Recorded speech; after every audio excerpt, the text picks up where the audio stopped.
Bismillahirrahmanirrahim. Assalamualaikum warahmatullahi wabarakatuh.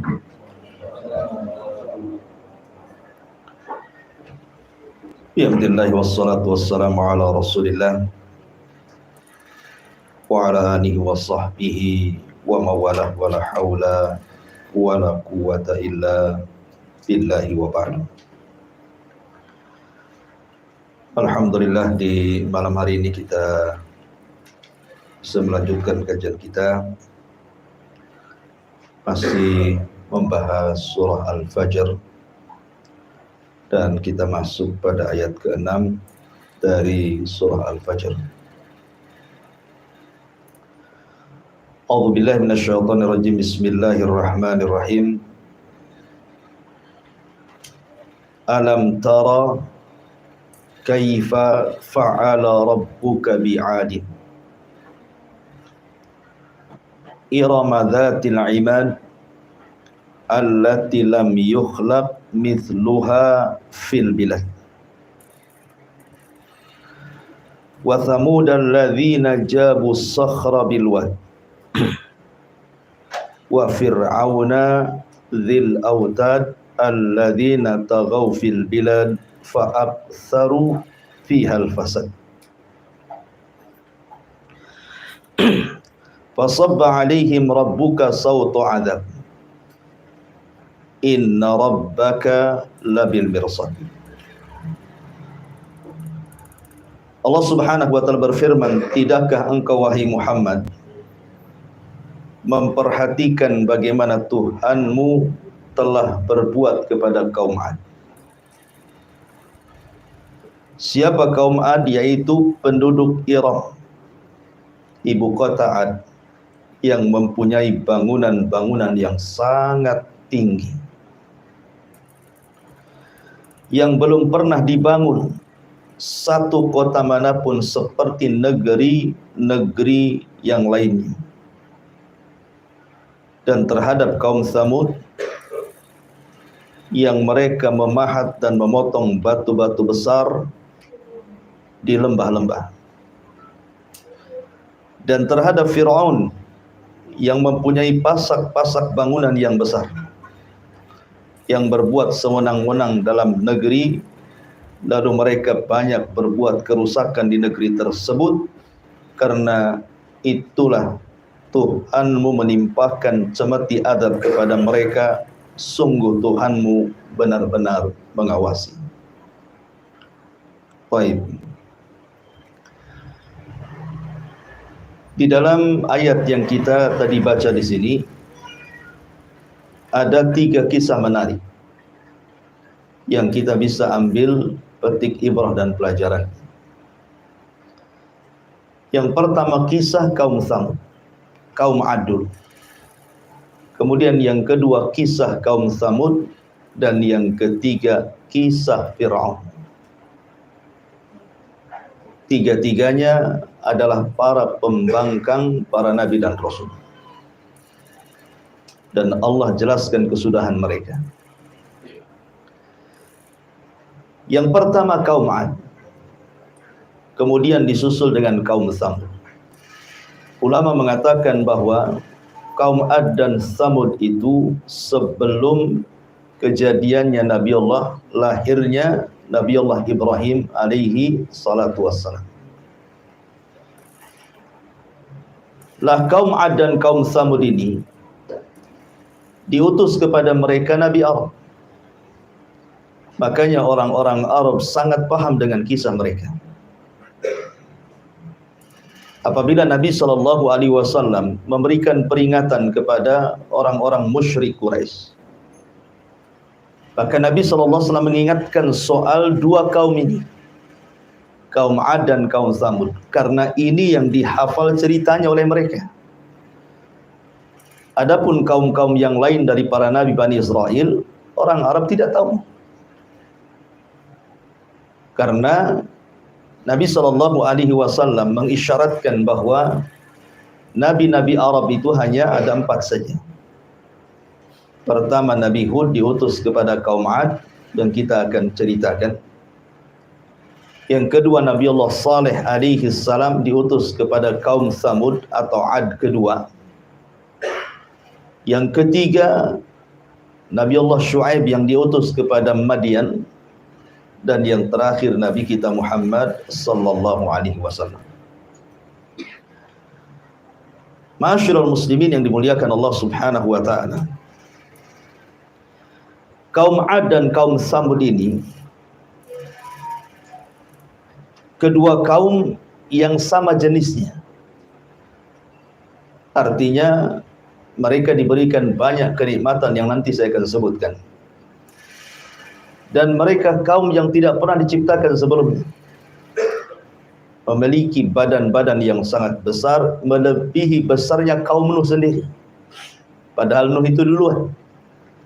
Baru setelah itu Nabi Allah Hud diutus kepada Ad dan Nabi Allah Saleh diutus kepada Thamud. Tetapi fisik mereka melampaui fisiknya kaum.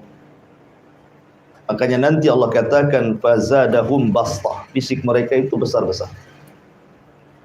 Bahkan dalam kisah Israiliyat, karena fisik mereka besar sehingga kalau mereka menyerang sebuah kaum tidak perlu banyak-banyak kirim pasukan. Cukup 2-3 orang saja itu sudah bisa menghancurkan sebuah kabilah. Lempari batu saja hancur itu kabilah itu. Jadi tidak perlu banyak-banyak itu ya, satu kaum Ad menyerbu sebuah kabilah. Diutus saja 1-2 orang itu sudah hancur. Karena mereka diberikan kekuatan yang itu harusnya disyukuri tetapi mereka kufur. Baik, bagaimana kisahnya? Kita urut. Ma'asyiral muslimin yang dimuliakan Allah Subhanahu wa taala. Ketika era Nabi Allah Nuh alaihi salatu wassalam dan terjadi tufan yang merupakan azab kepada kaum Nabi Nuh karena mereka melakukan kesyirikan dan diutus Nuh, mereka tidak sadar. Dan mereka menyembah berhala-berhala yang ma'ruf menurut orang-orang Arab. Allah mengatakan la tadarunna waddan wala suwa'an wala yaghutsa wa ya'uqa wa nasra. Jangan kalian tinggalkan Wad, Yaghus, Ya'uq, Suwa dan Nasr. Ini amanatnya para pembesar kaum ketika Nuh berusaha untuk memalingkan sesembahan-sesembahan itu ke dalam tauhid. Ketika kemudian Nuh alaihi salatu wassalam berdakwah siang malam, bahkan Nuh itu berdakwah 950 tahun, bukan waktu yang singkat, lama. Tapi tidak ada tanda-tanda kaumnya beriman. Justru kaumnya malah hendak mencelakakan. Dari situ Nuh kemudian berdoa kepada Allah dan mengatakan, Rabbi inni maghlubun fantasir. Ya Rabb, aku akan dikalahkan oleh mereka, tolong aku. Maka Allah Subhanahu wa taala merintahkan untuk membuat kapal. Singkat cerita, akhirnya ketika azab Allah Subhanahu wa taala mau turun, maka Nuh diperintah untuk masuk ke dalam kapal membawa 3 putranya dan beberapa orang yang beriman serta beberapa binatang berpasang-pasangan. Maka datanglah banjir yang sangat besar, perpaduan hujan dan air yang muncrat dari bumi. Jadi satu. Kita aja di Batam nih kalau hujan 3 hari berturut-turut banjir. Bagaimana pula dengan hujan yang kemudian disatukan dengan air bumi. Air bumi dilautkan ke daratan, ditambah pula dengan hujan. Tentu akan semakin besar banjirnya. Sampai itu digambarkan ketika Nuh alaihi salatu wassalam hendak menyelamatkan salah satu putranya namanya Yam, atau menurut ahli kitab disebut Kan'an. Apa kata Nuh? Irkam ma'ana. Wahai anakku, naiklah ke perahu. Tetapi anaknya degil dan mengatakan sa'awi ilal jabal. Biarkan aku akan naik saja ke gunung, enggak akan sampai banjir ini ke gunung. Tetapi Nuh mengatakan tidak ada yang selamat hari ini, nak naik. Namanya Nuh, lihat anaknya walaupun kafir masih ada namanya sifat bapa itu kasihan dengan anaknya. masih pengen menyelamatkannya. Tetapi karena memang Iyam atau Kan'an ini tidak mau juga, maka Allah mengatakan innahu laisa min ahlik. Tinggalkan Nuh, dia bukan keluargamu lagi. Maka Nuh meninggalkan Iyam. Akhirnya seluruh manusia tenggelam dan binasa karena Nuh berdoa kepada Allah, la tadhar 'alal ardi minal kafirina dayyara. Jangan kau tinggalkan satu jiwa kafir masih hidup di bumi. Itu doanya Nuh, menunjukkan apa? Tidak ada manusia yang hidup. Alasannya apa?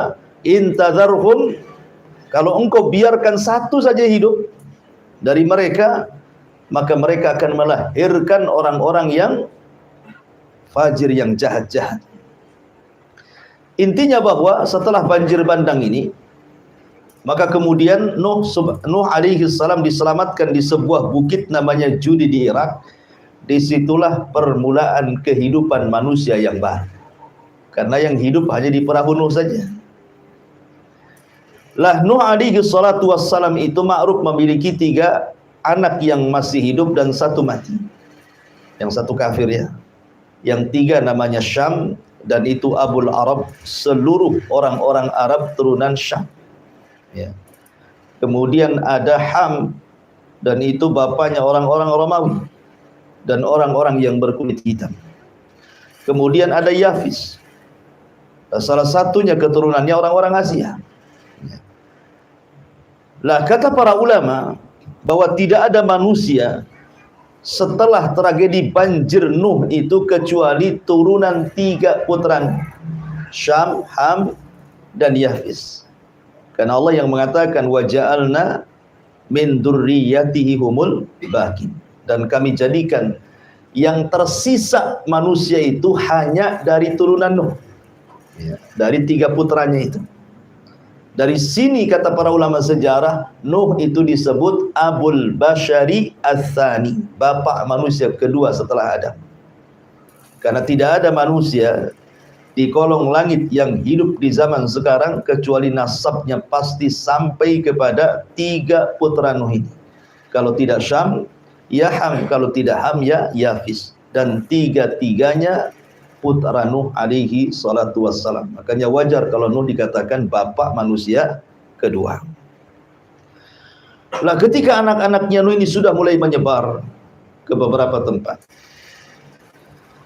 dan mereka masih mentauhidkan Allah Subhanahu wa taala, dan mereka masih melihat bagaimana sisa-sisa kehancuran kaum Nuh alaihi salam, sehingga mereka masih takut dan masih mentauhidkan Allah Subhanahu wa taala. Tetapi berlalunya zaman, berlalunya waktu, akhirnya iblis datang kepada kaum yang mentauhidkan Allah dari turunan Nuh. Mulailah kemudian mereka kembali menjadi penyembah berhala. Dan yang pertama kali menyembah berhala adalah kaum Ad dari turunan Nuh alaihi salatu wassalam. Kaum Ad inilah kaum yang pertama kali menyembah berhala. Menurut Ibnu Ishaq, seorang pakar sejarah, bahwa kaum Ad itu menyembah 3 berhala. 3 berhala yang mereka sembah. Pertama Samad, kemudian yang kedua Soda, dan yang ketiga Haba. Ya, ada yang mengatakan Somud atau Somad, kemudian Soda, dan juga Haba. Itulah 3 berhala yang disembah oleh kaum Ad. Masyarul muslimin yang dimuliakan Allah Azza wa Jalla, sebagai gambaran bahwa kaum Ad dan Tsamud itu ada kemiripan. Allah berikan 7 nikmat kepada mereka. Seringkas saja. Nikmat yang pertama yang Allah anugerahkan kepada kaum Ad ataupun kaum Tsamud setelahnya, karena Ad juga termasuk Tsamud masalahnya. Cuman Ad itu disebut untuk dibedakan antara Ad yang kedua, Allah menyebutkan Adanil Ula. Allah mengatakan bahwa kaum Ad itu disebut Adanil Ula, Ad yang pertama, adapun Tsamud itu Ad yang kedua. Artinya sama-sama kaum Ad itu sebenarnya. Cuman membedakan satu Ad, satu Tsamud gitu ya. Dan Tsamud itu nenek moyang orang Arab. Baik. Lah, di antara kenikmatan yang sangat besar yang Allah anugerahkan kepada kaum Ad adalah mereka menguasai ekonomi. Di zamannya mereka menguasai ekonomi. Dan siapapun atau apapun negaranya, kalau menguasai ekonomi, pasti dia bisa menjajah negeri yang lain. Ya kan? Ekonomi, kekuatan ekonomi itu bisa menjajah negeri yang lain. Lihat hari ini, negeri-negeri yang kuat ekonominya, ya kan, negara-negara yang maju luar biasa, bisa menjajah negara-negara yang tidak maju, kan.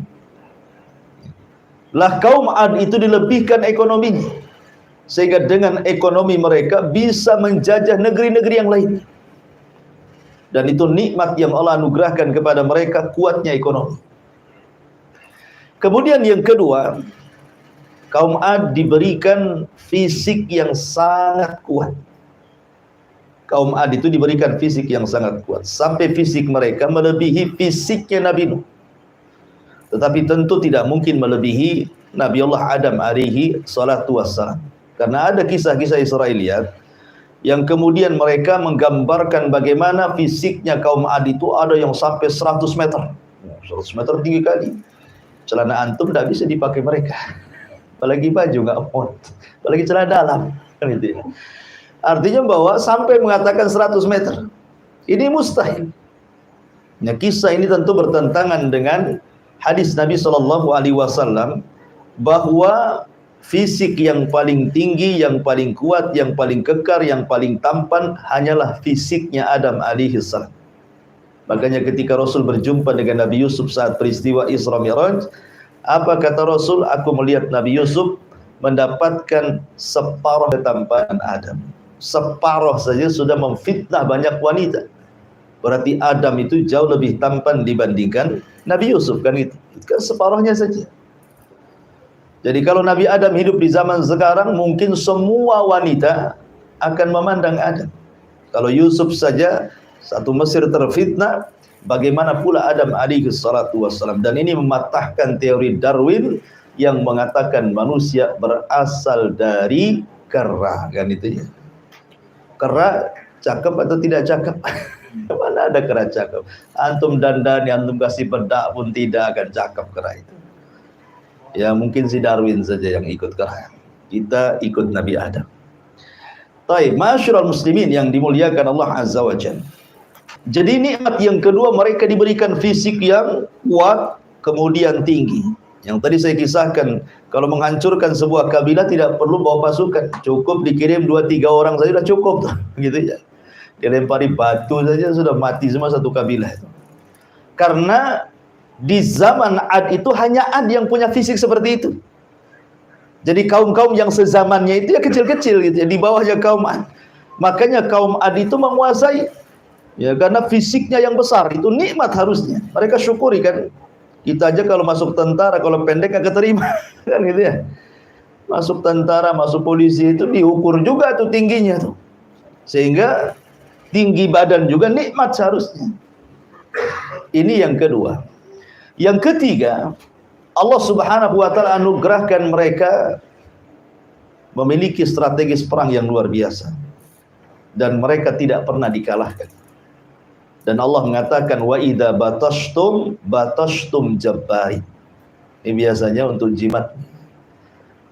Karena dulu pernah baca kitab Mujarabat tuh. Kalau hendak nonjok orang tuh, baca katanya ayat ini. Wa idza batashtum jabbarin. Apabila mereka hendak menyerang, mereka tidak punya belas kasihan. Ya. Jadi kaum Ad itu punya strategis perang. Kalau nyerang itu tidak pernah kalah itu. Dan mereka kaum yang sangat bengis sekali. Sehingga tidak ada satupun kabilah di zaman itu. Karena kan belum ada negara-negara saat sekarang gitu ya. Masih kabilah-kabilah juga, umatnya juga belum banyak di zaman itu. Tidak ada yang berani. Kalau diserang itu nyerang betul mereka. Tidak punya belas kasihan sama sekali. Karena mereka memiliki selain fisik besar gitu ya, memiliki strategis perang yang luar biasa. Ya, ini nikmat yang ketiga. Nikmat yang keempat, Allah Subhanahu wa taala berikan kesuburan. Ladang mereka subur, sawah mereka subur, ternak mereka subur. Pokoknya Allah berikan luar biasa nikmat dari dalam perut bumi itu. Subur. Ya kan? Makanya ketika kita bicara tentang negeri Sabah itu Allah mengatakan baldatun thayyibatun wa rabbun ghafur. Baldatun thayyibah, negerinya baik. Kenapa negerinya baik? Karena di negeri Sabah itu kebun-kebunnya itu semua tumbuh semua buah-buahan, biji-bijian.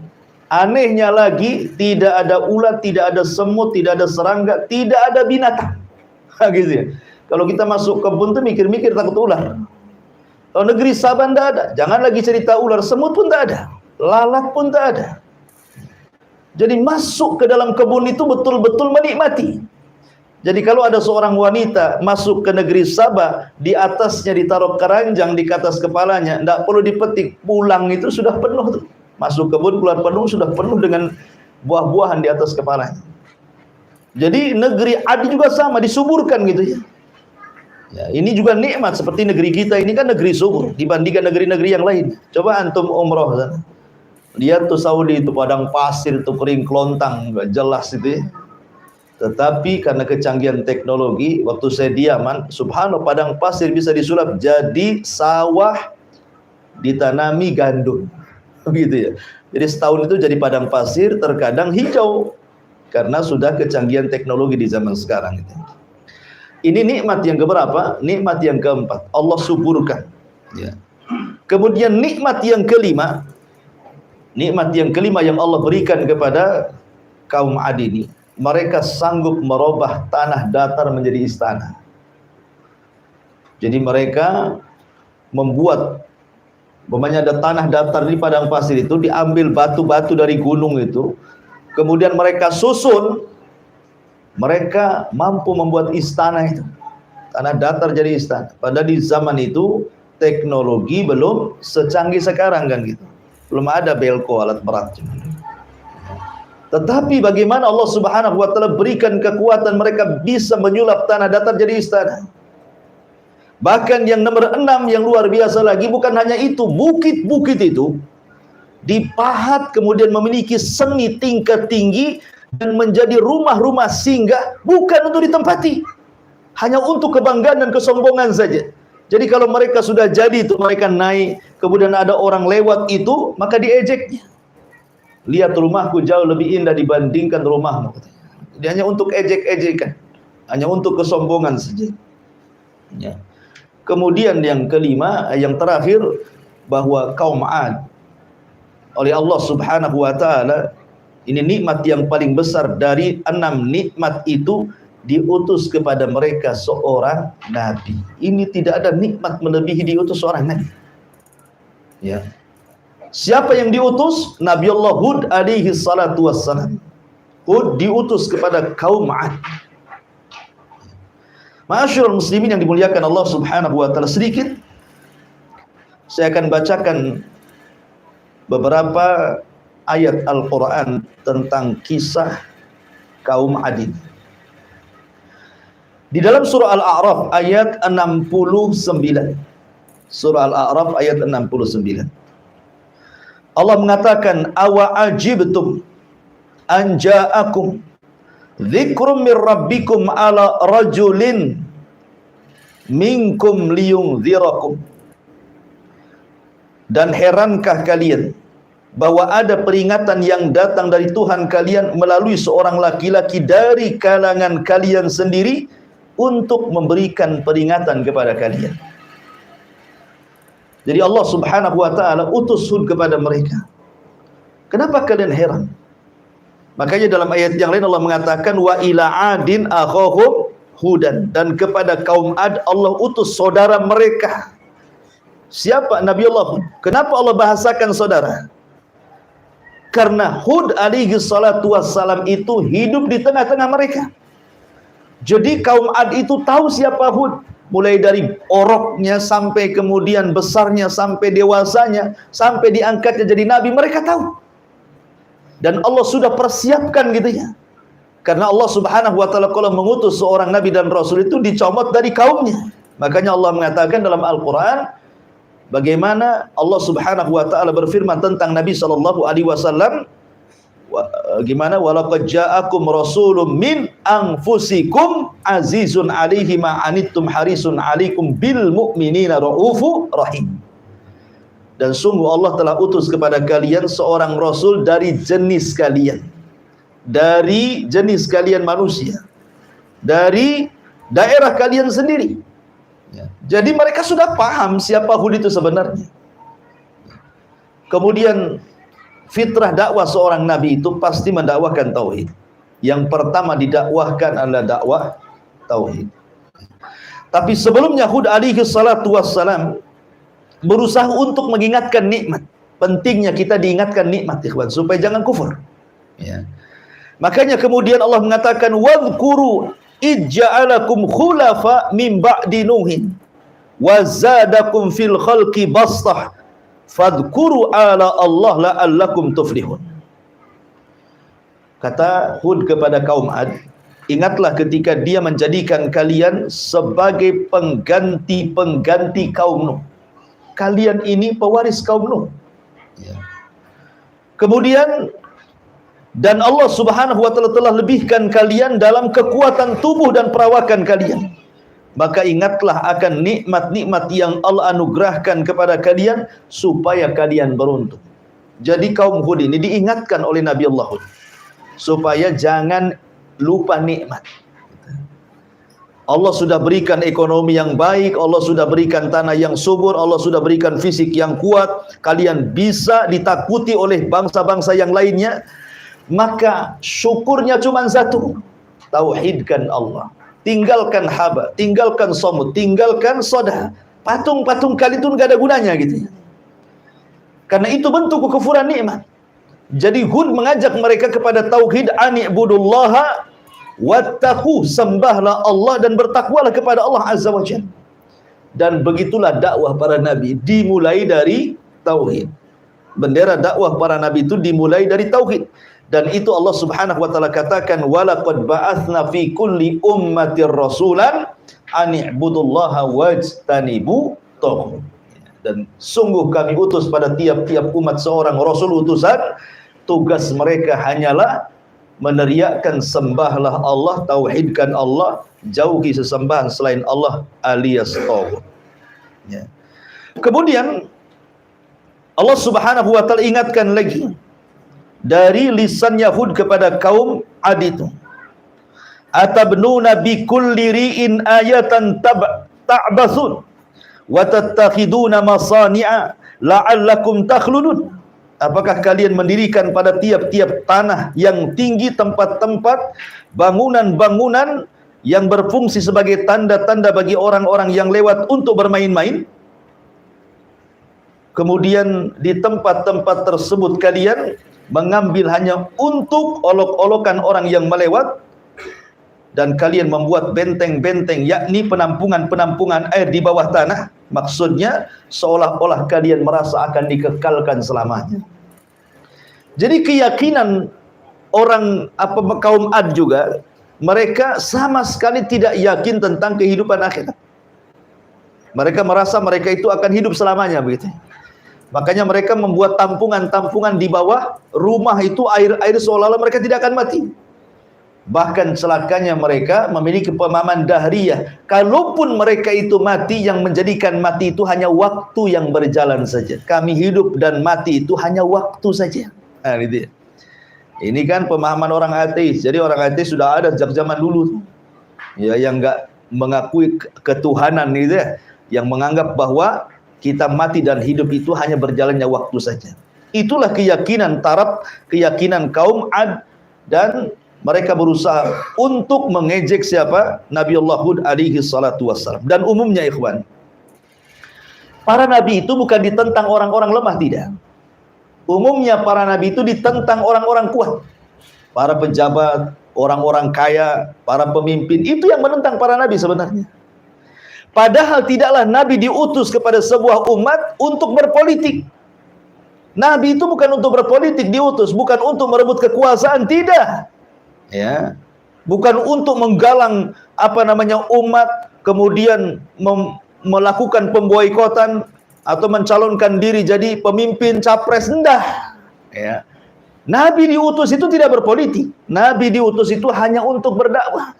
Seandainya seorang pemimpin masuk Islam, tidak mungkin dicopot dari kepemimpinannya, tetap dia pemimpin kan itu ya. Cuman karena ketakutannya para pembesar itu kepada Nabi seolah-olah ketika makin banyak yang didakwai, makin banyak orang yang ikut, seolah-olah terancam kekuasaannya. Ma'asyiral muslimin, dan itu akan terjadi pada setiap negara dan bangsa-bangsa. Ya, kalau ada seorang dai kemudian ada banyak pengikutnya, itu penguasa takut biasanya. Kan itu. Atau dimanfaatkan untuk kampanye, didekatilah ustadz-ustadz, kiai-kiai, masjid-masjid gitu ya, untuk bersuara biasanya. Karena paling efektif kampanye itu lewat tokoh-tokoh agama, karena paling banyak pengikutnya masalahnya kan itu. Kemudian meyakinkan dengan dalil-dalil itu yang lebih hebatnya lagi. Orang yakin itu ya, walaupun sebenarnya kibul semuanya. Taib, bayangkan Allah mengatakan di sini, qalal mala'ul ladzina kafaru min qaumihi. Pemuka-pemuka orang-orang kafir dari kaumnya berkata, inna lanaraka fi safahatin wa inna lanadhunnuka minal kadhibin. Kata mereka, sesungguhnya kami benar-benar memandang engkau wahai Hud kurang akal, dan sesungguhnya kami menganggap engkau wahai Hud adalah pendusta. Setiap dai pasti akan dilabeli dengan dua label ini. Ya, setiap dai yang mendakwakan tauhid loh ya. Setiap dai yang mendakwakan tauhid pasti akan dilabeli dengan dua sifat ini. Pertama dikatakan kurang akal, yang kedua pendusta. Coba saja kalau antum berdakwah tauhid, antum buatlah channel di YouTube gitu kan. Antum berantas kesyirikan. Antum berantaslah itu penyimpangan terhadap sunnah Nabi SAW. Oh, besoknya sudah ada itu yang nyaut, itu yang jawab. Kan gitu ya. Oh, ini orang gila, mecah belah, itu macam-macam ngomongnya. Karena memang tabiat dakwah seperti itu. Nabi lo dikatakan pendusta, tukang sihir, tukang tenun, macam-macam Rasul itu. Maka Nabi Hud pun kurang lebih saja. Ketika Hud alaihi salatu wasallam mengatakan, ya qaumi ibudullaha ma lakum min ilahin ghairu afala tattaqun. Wahai kaumku, sembahlah Allah. Tidak ada sesembahan selain daripada Allah subhanahu wa ta'ala. Tidakkah kau bertakwa? Maka mereka mengatakan, wahai Hud, kau ini orang gila, ngapain kau berdakwah? Kau ini pendusta. Maka Hud mengatakan dengan lembut, ingat, ini juga salah satu thariqah dakwah gitu ya. Para nabi itu diceritakan dalam Al-Quran itu diambil pelajarannya. Ketika kaum Hud itu berusaha dengan sangat keras, kasar gitu ya, menuduh macam-macam kepada Hud, tetapi Nabi Allah Hud menganggap dan membalas dengan kelembutan. Katakan kepada Nabi SAW, wa in kunta faddan ghalidhal qalbi lan faddu min hauli. Kalau engkau keras kepala wahai Muhammad, kau kasar kepada kaummu, maka mereka akan lari dari kamu. Makanya kelembutan itu asas dakwah. Apa kata Hud? Ya qaumi laisa bisafahatun walakinni rasulun mir rabbil alamin. Aku tidak gila, aku waras. Akan tetapi Allah mengutusku menjadi nabi kalian, menjadi rasul kalian yang membawa amanah dari Allah subhanahu wa ta'ala. Uballigukum risalati rabbi wa ana lakum nasihun amin. Akulah menyampaikan amanat Tuhanku kepada kalian saja, dan saya adalah penasehat yang amanah yang Allah tunjuk untuk mendakwai kalian. Ma'asyiral muslimin yang dimuliakan Allah subhanahu wa ta'ala, intinya bahwa Hud alaihi salam terus mendakwai kaumnya dan para pembesar, tetapi Allah subhanahu wa ta'ala takdirkan memang kaum itu mendustakan para nabinya. Makanya Allah mengatakan kadzabat adanil mursalin. Kadzabat adun al mursalin, telah mendustakan kaum Ad para rasul. Ya. Makanya ketika kemudian mereka mungkin sudah capek gitu ya, mungkin bahasa kitanya sudah bosan dengan ucapan-ucapan Hud ini, kemudian mereka mengatakan, ya Hud, ma ji'tana bibayyinatin wa ma nahnu bitariki alihatina an qaulika wa ma nahnu laka bimu'minin. Mereka kaum Ad mengatakan, wahai Hud, engkau tidak mendatangkan satu bukti yang nyata kepada kami kalau engkau seorang nabi. Engkau hanya manusia biasa. Kami makan, kau makan. Kami jalan, kau berjalan. Kau ke pasar, kami juga ke pasar. Untuk apa kami ikuti orang yang sama dengan kami, gitu maksudnya. Mereka mengatakan, kaum Ad ini, wahai Hud, engkau ini tidak ada bukti kalau kau seorang nabi. Dan kami tidak akan meninggalkan atau tidak pernah meninggalkan Tuhan-Tuhan kami gara-gara ucapanmu.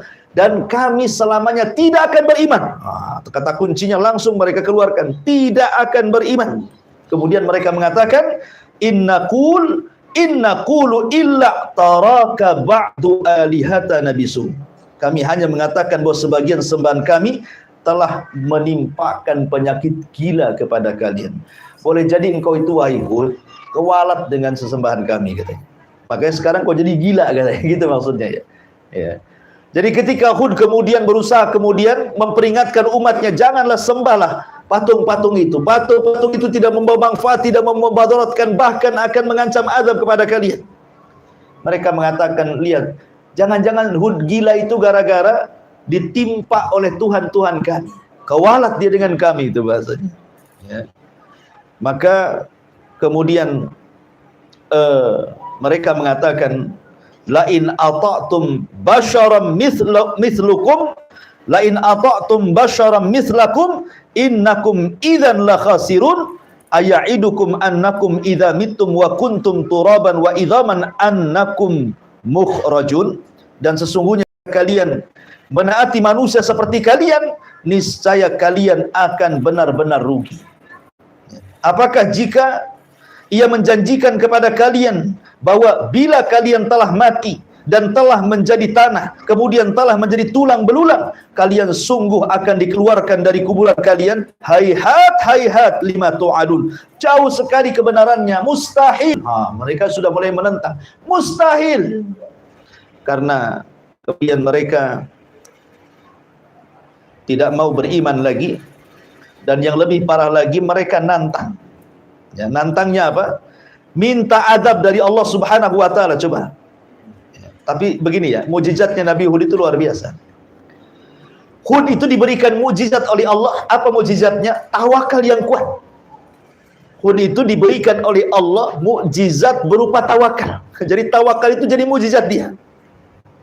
Coba bayangkan, kaum Ad itu kan besar-besar. Kemudian tentaranya kuat-kuat. Kalau menghancurkan kaum sebentar saja. Tapi mereka tidak bisa menyentuh Hud. Ya kan? Bahkan Hud alaihi salatu wassalam sampai kemudian mengatakan, min dunihi fakiduni jami'an la tungzirun, katanya. Kalau kalian tidak suka denganku, kata Hud, kumpulkan kaum Ad semuanya, serang aku sekarang, jangan ditunggu-tunggu waktunya. Lihat, nantang ke Hud ini kan. Kenapa dengan begitu percayanya Hud mereka tidak bisa menyentuh dia? Karena Hud mengatakan, inni tawakkaltu Allah rabbi wa rabbukum ma min dabatin illa huwa akhidun binasiyatiha inna rabbi ala sirati mustaqim. Sesungguhnya aku bertawakal kepada Allah Tuhanku dan Tuhan kalian. Tidak ada satupun makhluk bergerak yang bernyawa, melainkan dialah yang memegang ubun-ubunnya. Sungguh Tuhanku di jalan yang lurus lagi adil. Jadi Hud ini sangat berani. Coba bayangkan, kaum Ad itu kan banyak, besar-besar gitu ya. Hud menantang, kalau kalian tidak suka denganku, kalian kumpul semuanya. Serang aku sekarang. Seandainya antum diutus menjadi dai ke sebuah kampung. Kampung itu banyak dukunnya. Kemudian antum ngomong, kumpulkan dukun-dukun kalian, santet aku sekarang. Berani nggak antum ngomong gitu? Ya. Ini Hud begitu. Atau kumpulkan preman pasar kalian, ayo kumpul-kumpul semuanya. Nah, gabungkan dengan desa sebelah tuh, ayo serang saya. Berani nggak tuh mau begitu kan? Saya yakin nggak akan berani. Ya, saya aja nggak berani, apalagi antum. Gitu. Ya. Karena saya tidak punya mukjizat. Nabi Hud punya mukjizat, ya kan? Makanya dia berani yang mengatakan, fakiduni jami'an tsumma la tungzirun. Serang aku sekarang. Buat makar kalian sekarang juga, jangan ditunggu-tunggu, katanya. Tetapi kaum Ad memang tidak bisa menyerang Hud alaihissalam, menyentuh kulitnya pun tidak bisa. Itulah kelebihan namanya mukjizat Nabi Allah Hud alaihi salatu wassalam. Akhirnya kemudian mereka pun mengatakan kepada Hud alaihi salatu wassalam, sudah gini saja, kami semua tidak akan beriman kepada Muhammad. Nggak akan beriman. Macam mana kau ngoceh pun kami tidak akan beriman. Ya. Kalau engkau seorang nabi, fa'tina bima ta'iduna in kuntum minas sadiqin. Buktikan. Katanya engkau selalu mengancam-ngancam kami, kalau tidak ikut kamu, kami akan diadab. Buktikan azabmu sekarang. Mana azab Allah? Timpakan sekarang kepada kami, katanya. Jadi mereka mulai menantang Allah. Bahaya kalau sudah menantang Allah. Kalau sudah menantang Allah, bahaya. Ketika mereka sudah ngomong seperti itu, apa yang terjadi? Akhirnya Allah kirim paceklik yang berkepanjangan. Ada yang mengatakan 3 tahun tidak turun hujan, sehingga tanah menjadi kering kelontang. Tidak ada yang tumbuh satu tumbuhan. Binatang-binatang pada mati. Manusia sudah mulai kelaparan. Nikmat Allah sudah mulai dicabut karena mereka kufur kepada Allah Azza wa Jalla. Kebiasaan kaum Ad, kalau ada musibah maka mereka akan mengutus 70 orang pilihan dari orang-orang berakal mereka. Kemana? Ke haram, ya. Karena Ad itu posisinya di Ahqaf. Ahqaf itu gunung pasir, disebut Ahqaf namanya. Dan di dalam Al-Quran Allah jadikan 2 nama surat. Hud Allah jadikan nama surat, suratul Hud. Kemudian Ahqaf Allah jadikan nama surat juga, suratul Ahqaf, ya kan? Jadi dua-duanya jadi nama surat tuh. Kalau Ahqaf itu artinya gunung pasir, letaknya antara Hadraul Maut dan Oman. Tengah-tengahnya itu Ahqaf. Disitulah kaum Ad tinggal. Artinya kan masih dekat dengan haram, Yaman, ya kan? Yaman ke Mekah kan dekat. Jadi mereka ini, orang-orang pilihan ini, berangkatlah dari Ahqaf ini menuju haram, tanah haram, menuju Ka'bah, ya, menuju tanah suci gitu. Maksudnya haram itu waktu itu memang sudah jadi tanah suci karena yang membangun pertama kali Ka'bah adalah malaikat. Kemudian setelah itu Adam alaihi salatu wassalam, kemudian hilang, baru kemudian diperbaharui oleh Ibrahim alaihi salatu wassalam. Jadi orang-orang 7 orang pilihan ini ke haram berdoa, ya. Cuman masalahnya sampai di haram mabok pula mereka, berzina pula mereka, disuruh sama kaumnya suruh berdoa, sampai di haram malah mabok. Coba bayangkan, bejatnya orang-orang Adi. Akhirnya diingatkan sesama mereka, lah kita akan diutus untuk berdoa di sini, kenapa kita mabok berzina pula di sini? Akhirnya mereka sadar. Ketika mereka sadar, akhirnya mereka pun berdoa semuanya di haram, di tanah haram, di tanah suci itu. Tiba-tiba ada suara di balik awan. Apa suaranya? Aku kabulkan keinginan kalian, kan ku kirim awan kepada kalian. Tinggal milih, mau awan putih, mau awan merah, mau awan hitam. Mereka berpikir, wah, doa kita diijabah. Mereka suruh memilih awan putih, tak mungkin ada hujan. Awan putih itu terang, kan gitu ya. Awan merah, wah sedikit airnya. Awan hitam sajalah, kan gitu. Karena biasanya kalau sudah gelap, ya kan, siang-siang ini teduh gitu, wah ini mau hujan deras. Itu prasangka mereka. Makanya kemudian mereka pun pulang dengan bahagia karena mereka sudah dapat ilham. Pulanglah mereka ke negeri Ahqaf, pulang kampung, dan memberitahu kampungnya bahwa doa mereka sudah diijabah. Betul, Allah Subhanahu wa taala kirim awan kepada mereka, dan itu Allah gambarkan dalam Al-Qur'an. Falamma ra'auhu aridan mustaqbila audiyatihim, maka ketika mereka melihat, ya, ada awan hitam yang menuju lembah-lembah mereka, ladang-ladang mereka, sawah-sawah mereka, semua keluar. Bayangkan, mereka tidak paham kalau ini ada. Jadi seluruh kaum Ad keluar dari rumah-rumah mereka, dari anak kecil, orang dewasa, laki-laki, perempuan, tua, muda, semua keluar. Ingin merasakan hujan yang sudah 3 tahun tidak hujan-hujan. Mereka bernaung di awan itu. Apa yang terjadi? Qalu, mereka mengatakan, hadza 'aridun mumtiruna.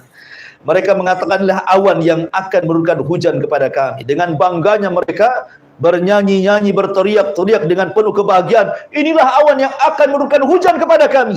Maka Allah mengatakan, bal huwa masta'jaltum bi rihun fiha adzabun alim. Maka Allah katakan, bahkan ini azab yang kalian minta disegerakan datangnya, yaitu angin yang mengandung azab yang sangat pedih bagi kalian. Rupanya awan hitam itu permulaan azab Allah. Mereka tidak paham, ya. Jadi hati-hati bahwa terkadang orang menyangka itu nikmat, rupanya di balik nikmat itu ada azab.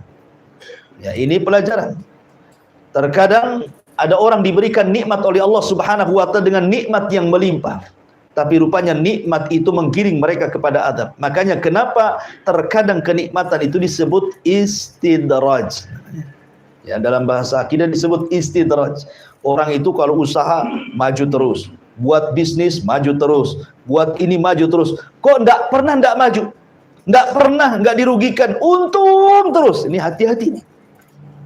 Usaha ini sukses, usaha itu sukses, akhirnya jadi kaya raya gitu ya. Nanti suatu ketika nikmat ini justru kalau sampai dia lalaikan akan berubah menjadi nikmat azab yang pedih bagi dia. Makanya hati-hati dengan istidraj itu. Ma'asyiral muslimin yang dimuliakan Allah Azza wa Jalla. Akhirnya kemudian Allah katakan tudammiru kulla syai'in bi amri rabbiha. Fa asbahu la yura illa masakinuhum. Kadzalika nazzil qaumal mujrimin.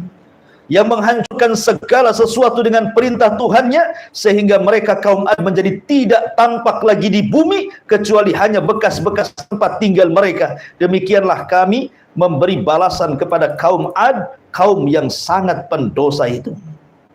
Bagaimana azabnya?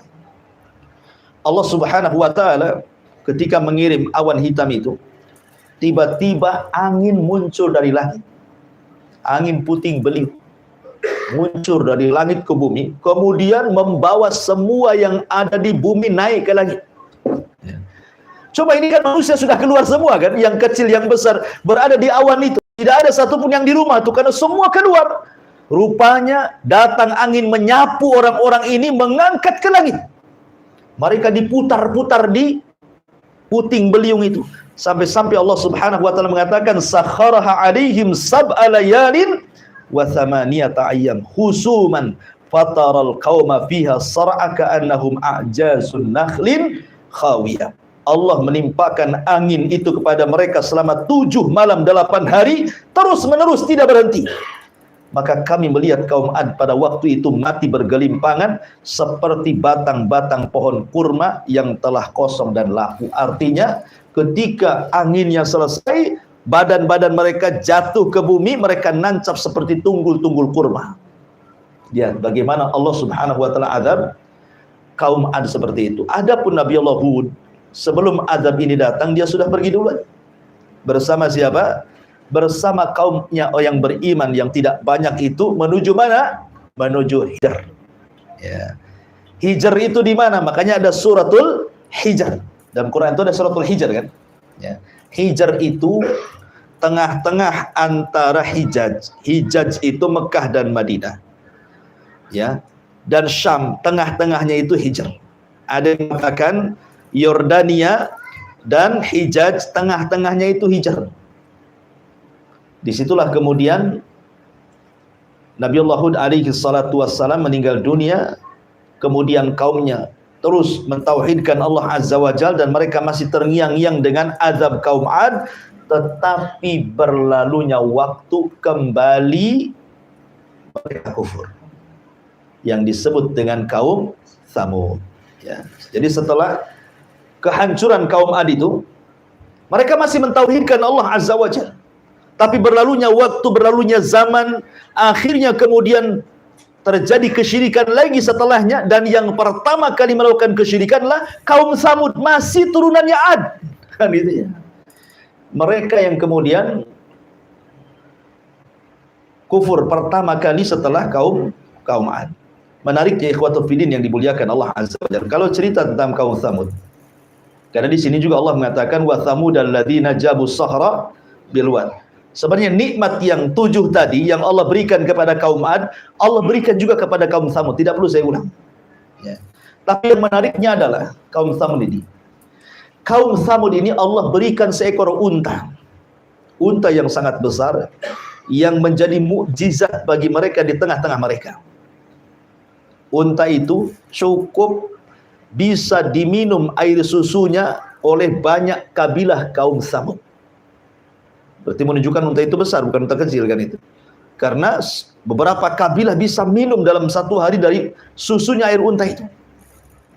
Ini nikmat yang luar biasa. Tinggal diambil saja susunya, selesai. Ya. Tetapi anehnya juga turunnya azab Allah Subhanahu wa taala kepada kaum Tsamud gara-gara unta juga. Ketika mereka menyembelih untanya Nabi Allah Saleh sebagai mukjizat, turun azab kepada mereka. Ya. Jadi unta yang membawakan nikmat, unta pula yang mendatangkan azab. Bagaimana kisahnya? Ma'asyiral muslimin yang dimuliakan Allah Subhanahu wa taala. Kaum Tsamud, kalau kaum Ad, Allah Subhanahu wa taala juga banyak menyebutkan dalam Al-Qur'an. Bahkan Nabi Allah Hud 7 kali diulang di dalam Al-Qur'anul Karim. Lah kaum Tsamud ini masih keturunan kaum Ad, maka disebut Ad yang kedua. Kalau kaum Ad yang pertama disebut Adanil Ula. Ini Ad Ats-Tsani. Ya. Dan dua-duanya bangsa Arab. Ingat bahwa Arab itu terbagi menjadi 3. Ada yang disebut dengan Al-Arabu Al-Ba'idah. Ada yang disebut dengan Al-Arabu Al-Baqiyah. Ada yang disebut dengan Al-Arabu Al-Musta'rab namanya. Al-Arabul Ba'idah ini Arab yang sudah punah. Kaum Ad, kaum Tsamud sudah punah. Tidak ada lagi turunannya. Ya, hanya tinggal ceritanya. Kemudian yang kedua Al-Arabul Baqiyah. Arab yang masih ada. Ya, dan itu salah satunya keturunan Qahtan, seperti Imam Malik rahimahullahu taala itu keturunan Qahtan.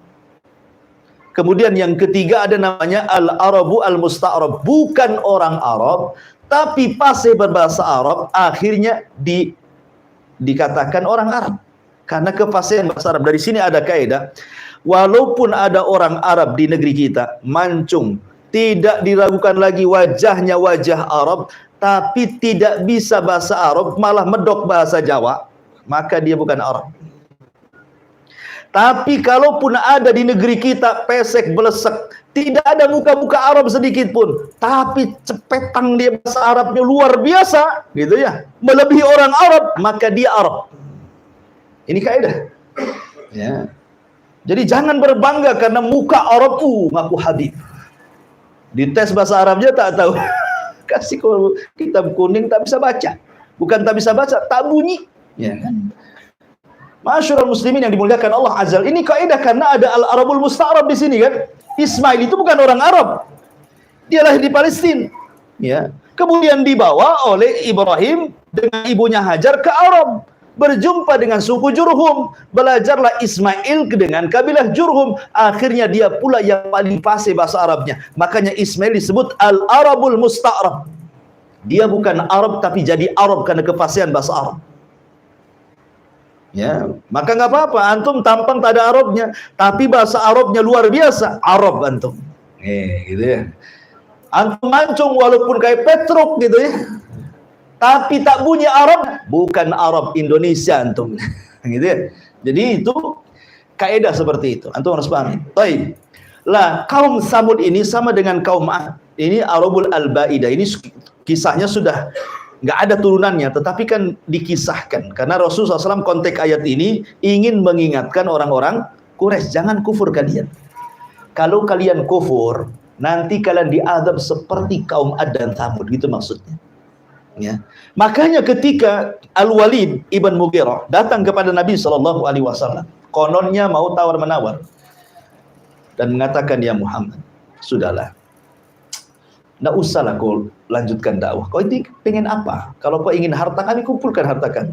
Kami jadikan kau orang paling kaya di antara kami. Kalau kau ingin raja, kami jadikan kau raja kami. Kalau kau ingin perempuan yang cantik, kami carikan. Kalau kau gila, kami carikan tabibnya, dokternya.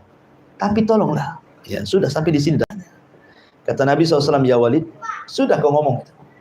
Sekarang gantian. Maka Nabi SAW tidak membantah soal tawaran-tawaran tadi. Tapi Nabi membacakan ayat fa in a'radu, ya, fa in a'radu anzartukum bisa'iqatin mithla sa'iqati adi wa tsamud. Kalau mereka orang-orang Quraisy itu berpaling dari dakwahku, ingat, mereka akan disambar halilintar seperti halilintar yang pernah membinasakan kaum Ad dan Tsamud. Ketakutan itu Al-Walid. Karena tahu kisah mereka di benak-benak mereka kan. Dan mereka meyakini ini seorang nabi sebenarnya. Cuman karena hasad dan takaburnya saja tidak mau beriman. Akhirnya mengatakan hasbuka, hasbuka, yang cukup, yang jangan diteruskan itu. Ketakutan dia. Akhirnya dia pulang menemui orang Quraisy, kata pembesar Quraisy, kata Abu Jahal, gimana hasilnya? Nampaknya kau pergi, beda pula mukamu kau kembali, katanya. Jangan-jangan kau sudah beriman. Katanya kan itu.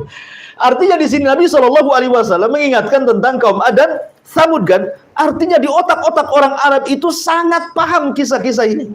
Makanya Rasulullah SAW tidak mengkisahkan Nabi-Nabi Bani Israel. Karena mereka tidak ada pengetahuan tentang itu. Makanya Rasul mengkisahkan tentang dua kaum yang mereka paham. Diutus kepada mereka Nabi dan Rasul, mereka membangkang, turun azab. Apakah kalian mau seperti itu? Nah, gitu maksudnya. Ma'asyiral muslimin yang dimuliakan Allah Azza wa Jalla, kembali bahwa sebagaimana Nabiullah Saleh dan juga Nabiullah Hud dan seluruh para nabi mendakwai mereka ke dalam tauhid, kaum Tsamud pun menentang Nabi Saleh. Tidak perlu saya ceritakan panjang-panjang karena kita ambil singkat-singkatnya saja. Akhirnya mereka pun mengatakan, ya Saleh, kalau engkau seorang nabi, kami tidak melihat ada bukti dari kamu. Ya. Bukankah seorang nabi harus bawa mujizat? Kata Nabi Saleh, mau kalian apa? Mereka mengatakan, kalau engkau seorang nabi, keluarkan dari batu ini unta. Tetapi bukan hanya sekedar unta. Unta usyara. Usyara itu yang sedang hamil 9 bulan. Jadi kalau keluar langsung hamil. Langsung lahir gitu maksudnya. Itu namanya unta usyara. Ya. Akhirnya kemudian usyara itu 10 bulan ya. Dari kalimat asyara, usyara. Jadi unta yang hamil 10 bulan kalau keluar dari batu langsung melahirkan. Permintaannya aneh gitu. Akhirnya kemudian Nabi Saleh berdoa, meminta izin untuk melaksanakan 2 rakaat salat, kemudian berdoa kepada Allah Azza wa Jalla dan Allah kabulkan permintaannya. Tiba-tiba batu berbelah, kemudian keluar unta tadi. Kemudian Nabi Saleh membuat aturan. Ya. Ini unta adalah berkah bagi kalian. Makanya naqatullah, ini unta Allah, ingat. Sesuatu yang dinasabkan kepada Allah punya kemuliaan. Baitullah, rumahnya Allah. Naqatullah, untanya Allah. Sesuatu yang dinasabkan kepada Allah pasti punya kemuliaan. Nabi Saleh sudah mewanti-wanti. Ini unta mukjizat bagi kalian. Tapi tolong bagi waktu. Saat kalian mengambil air, ya, maka kalian jangan ganggu unta. Kalian boleh ambil air. Dan kalian kok boleh mengambil air susunya. Tapi besoknya unta itu yang akan minum, kalian tidak boleh mengambil air. Kalian cukup mengambil air susunya saja. Jangan ganggu dia. Kalau ganggu, kalian akan ditimpa adab. Terus berlalu, berhari, berbulan, bertahun, mereka mendapatkan nikmat dari unta itu. Dan Nabi Saleh terus mendakwahkan dakwah tauhid kepada kaum Tsamud. Sampai pada waktunya ada pula orang hasad. Ya, tidak suka dengan unta itu. Seorang wanita. Ada yang mengatakan 2 wanita. Yang satu kaya, yang satu banyak anaknya, bekerja sama.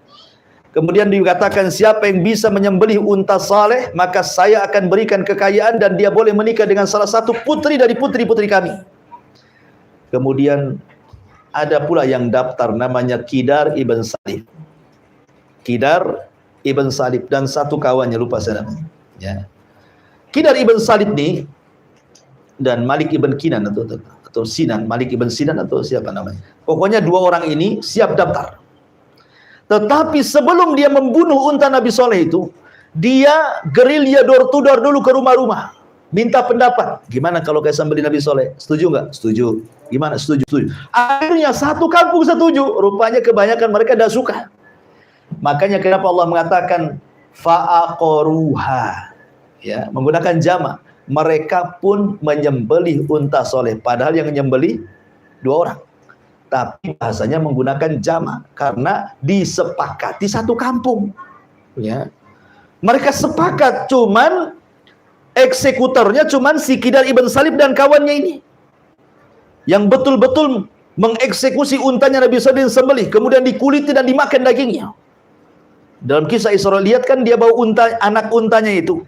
Ya, anaknya unta Yasruh pergi kemudian masuk lagi ke dalam batu itu. Itu kisah Isra lihat. Dalam Quran atau dalam sunnah itu tidak ada kisah seperti itu. Hanya mukjizatnya Nabi unta itu, mukjizatnya Nabi Saleh itu adalah seekor unta tanpa disebutkan punya anak gitu, tanpa disebutkan keluar dari batu, enggak. Ya. Cuman seekor unta gitu saja. Dari mana unta itu? Ya pokoknya dari Allah lah kan, namanya unta Allah. Nah, cuman kalau kita lihat Israiliyat lebih jelas gitu kisahnya ya. Oh, unta itu permintaan Bani Israel sama dengan di zaman Nabi SAW kan meminta kepada mukjizat kan untuk terbelah bulan jadi dua kan. Maka terbelah bulan jadi dua tuh. Tetapi setelah kejadian mereka menuduh Nabi SAW sebagai tukang sihir katanya. Laqad dhahara sihru Muhammad. Muhammad sudah nampak sihirnya. Mereka mukjizat malah nuduh sihir ya.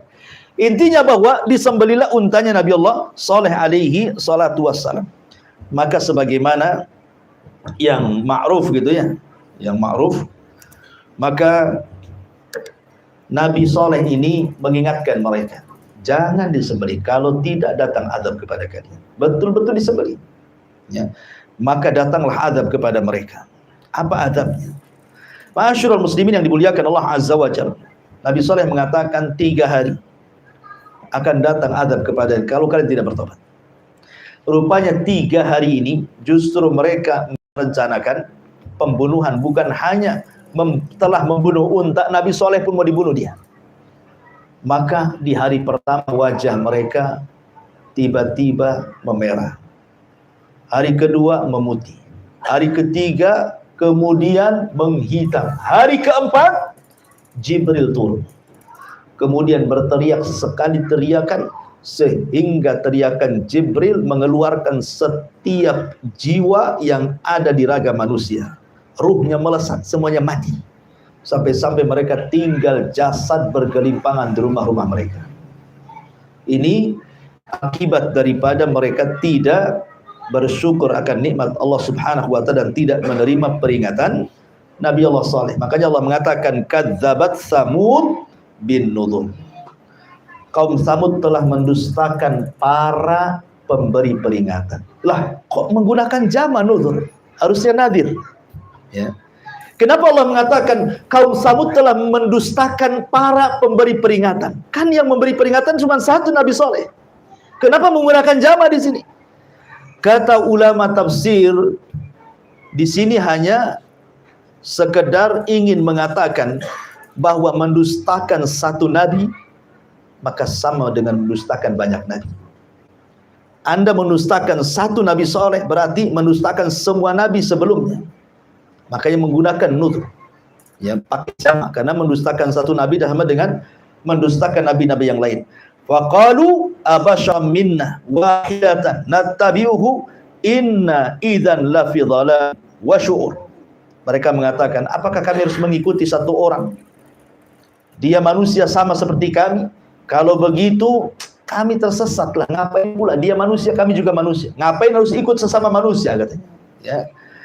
Maka teruslah mereka mendustakan seperti itu. Akhirnya sampai kemudian Allah mengatakan inna arsalna alaihim sayhatan wahidatan fakanu kahashimin al-muhtadir. Kami utus kepada mereka Jibril untuk berteriak satu kali teriakan, maka mereka menjadi jasad-jasad yang bergelimpangan di rumah-rumah mereka. Inilah kisah Samud. Kemudian yang terakhir, dan di sini Allah Subhanahu wa taala mengatakan menyinggung soal Firaun. Ya. Di sini Allah Subhanahu wa taala mengatakan di dalam surah Al-Fajr di sini tentang Firaun.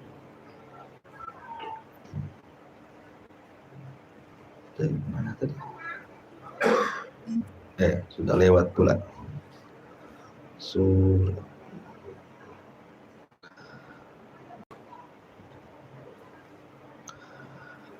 Allah Subhanahu wa taala mengatakan wa fir'auna dzil autad, dan terhadap Fir'aun yang memiliki pasak-pasak bangunan yang sangat besar. Ini sudah beralih ya. Kalau dua kisah sebelumnya cerita tentang bangsa Arab, ya. Kalau ini cerita Bani Israel. Karena kenapa dipilih Fir'aun? Karena Fir'aun ini musuhnya Nabi Musa. Kenapa Nabi Musa? Karena Musa itu nabi yang paling masyhur dari nabi-nabi Bani Israel. Dialah nabi yang pertama kali mendapatkan kitab termulia di zamannya, Taurat. Ya kan? Baru setelahnya Zabur, baru setelahnya Injil, baru setelahnya Al-Quran. Makanya dipilih kisah Nabi Musa. Ya, karena ini nabi yang paling masyhur, bahkan di dalam Al-Qur'an itu kisah Nabi Musa adalah kisah terlengkap. Ya, setelah Nabi Ibrahim, kemudian Nabi Yusuf, ada beberapa nabi itu yang lengkap, tapi Nabi Musa lebih lengkap lagi. Terbanyak dalam Al-Qur'an. Seolah-olah ada kait hubungan antara Islam dengan Bani Israel. Karena banyak sekali kisah disebut dalam Al-Qur'an, hampir setiap surah. Ya. Itu ketemu kisahnya Fir'aun atau kisahnya Nabi Musa alaihi salatu wassalam. Wa fir'auna dzil autad. Maksudnya Fir'aun di sini siapa? Ada yang mengatakan bahwa Fir'aun yang ditemukan di Laut Merah itu, yang jasadnya hari ini dimumikan, kemudian ditaruh di Mesir dan menjadikan tempat rekreasi. Ya, antum kalau ke Mesir, antum bisa datang ke tempat jasadnya Fir'aun, ya, di lab sana, dan antum bisa melihat bagaimana Fir'aun masih utuh karena dimumikan. Apakah Fir'aun yang kemudian dimumikan hari ini yang ada di Museum Mesir itu adalah Fir'aun yang dimaksud dalam surah Al-Fajr ini, ataukah Fir'aun yang lainnya? Karena kita tahu bahwa Fir'aun itu bukan satu. Fir'aun itu kan istilah bagi raja Mesir, itu disebut Fir'aun.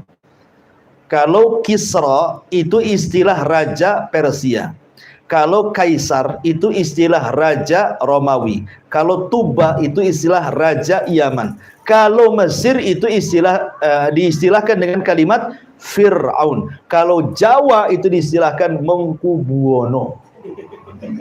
Kan ada istilah raja Jawa, Mengkubuwono I, Mengkubuwono II gitu ya. Jadi itu sebenarnya istilah-istilah raja.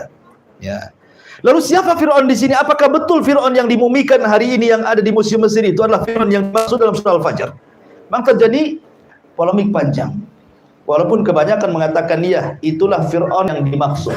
Ya, maksudnya Ramsis Ats-Tsani. Ya. Namanya Ramsis kedua. Itulah yang ditemukan, yang kemudian jasadnya sekarang menjadi mumi dan ditonton, bisa dilihat. Katanya. Sekali lagi kita tidak bisa menjazmkan masalahnya ya, tidak bisa memastikan. Tapi ada yang berpendapat seperti itu. Karena memang jasad Fir'aun memang dijaga untuk menjadi sebuah pelajaran bagi umat setelahnya termasuk kita. Di sini Allah mengatakan wa fir'auna, maksudnya Fir'aun di sini Fir'aun di zaman Nabi Musa.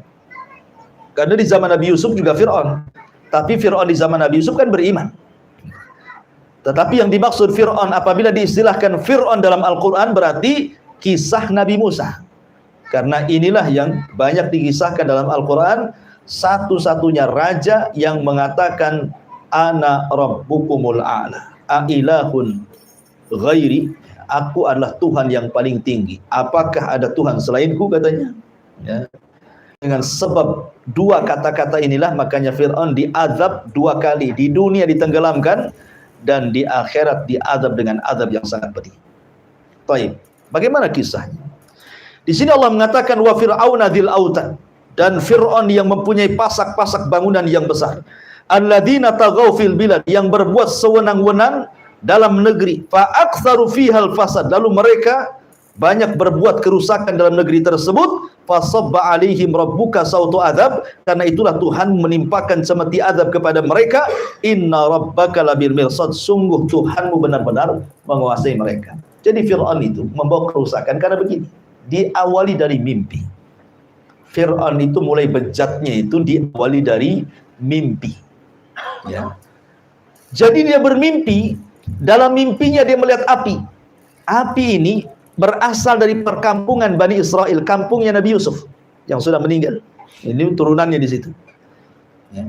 Jadi ada api dari Palestina menuju Mesir. Cuman perkampungan Nabi Yusuf Bani Israel itu tidak terbakar. Satu Mesir terbakar. Jadi Fir'aun heran. Ini kan mimpi buruk gitu ya. Tapi sambil lalu saja. Ini mungkin hanya bunga-bunga tidur. Besoknya mimpi dengan mimpi yang sama. Besoknya mimpi dengan mimpi yang sama. Terpaksalah si Fir'aun ini mengumpulkan penasehat spiritual. Ini bahasa kitanya dukun lah ya. Ya keren kali penasehat spiritual itu. Atau ahli supranatural gitu. Dikumpulkan tuh mbah-mbah dukun itu. Ya, kemudian disuruh mentakwil, meramal. Ada apa ramalannya?